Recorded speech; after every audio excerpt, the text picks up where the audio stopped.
Way down among Brazilians, coffee beans grow by the billions, so they've got to find those extra cups to fill.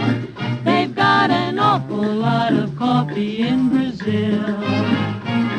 You can't get cherry soda 'cause they've got to sell their quota, and the way things are, I guess they never will.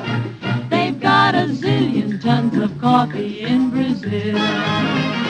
No tea or tomato juice, you see, no potato juice, 'cause the planters down in Santos all say no, no, no.